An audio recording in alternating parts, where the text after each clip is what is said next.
what's up for grabs. Florida is once again playing a key role in the presidential race. The Sunshine State has the third highest foreclosure filings rate in the nation and unemployment worse than the national average at 8.8%. So what's needed to win over the state? Joining me now is Couriel. He is running for state senate in a district that includes Miami. He just returned from the RNC in Tampa. John, great to have you. Hey, thanks for having me, Lauren. My pleasure. Okay, so is the RNC sending the right message to Florida? Yes, it definitely is. I got to tell you, folks are pumped. There's a lot of energy at that convention. And I think it's because people are really focused on growth. And not just anemic growth or sort of slightly better than what we're seeing growth, but swinging for the fences growth. I think here in Florida, we really do need the kind of game-changing growth that folks in the party are talking about.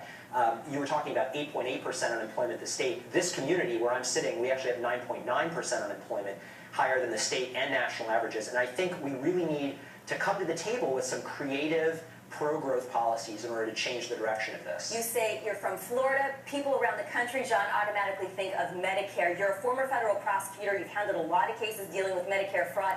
Can Romney, Ryan prevent it from going bankrupt? Yes. I think it's about keeping our promises not just to the current generation of Medicare recipients, but to their grandkids. I find that, if grandparents around the country are anything like my parents, the first thing they think about in the morning are their grandchildren. And I think that's the right way to frame the debate. How do we, as a society, approach Medicare to make sure that the promises we're making and keeping aren't just for today, but for future generations? And I think the answer lies in very aggressive prosecution of fraud and waste and abuse of the system. Florida is lamentably the Medicare fraud capital of the United States. It's also the capital of enforcement efforts, and I'm really proud and humbled to have been a part of our really, really robust prosecution efforts. John, I want to get to a couple other things. I'm so sorry to interrupt you. No problem. Listening to you, we've met in person many times, a lot of friends in common. You are a Cuban-American, Republican seeking public office in Florida. You must admire Marco Rubio. I've always thought you seem so similar to him. The way you look, the way you sound, your policies, your outlook. Well, Mark is a lot more attractive than I am, probably, but he and I come from the same neighborhood, so we have some background in common. And I think, just as important, he's tapped into something that I think everybody, regardless of political stance, should tap into, and that's talking about the future in an optimistic way.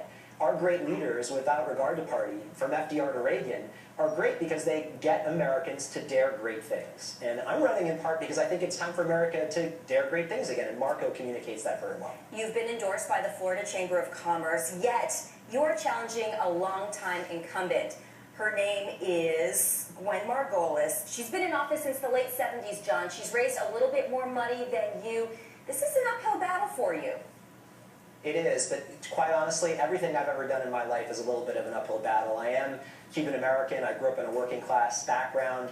I worked my way through Harvard College and Harvard Law School, and I got to tell you, I like my odds. As far as challenges I've taken on in my life, this one's not all that great. How old are you, John? I have the support. I'm 34 years old, and I got to tell you, I'm really excited about this, and I'm honored to have the support of the Florida Chamber. I think it says a lot of people who make investments for a living and invested in our future and are sort of long on Florida long term are long on this candidacy. All right, John Couriel, who's running for state senate in Florida, covering a district that includes Miami. A lot of economic challenges there. Florida, of course, a key swing state, so it's interesting to hear politicians take from a smaller scale. At 34 years old, trying to take on that incumbent from the late 70s. Good luck. Indeed. Okay.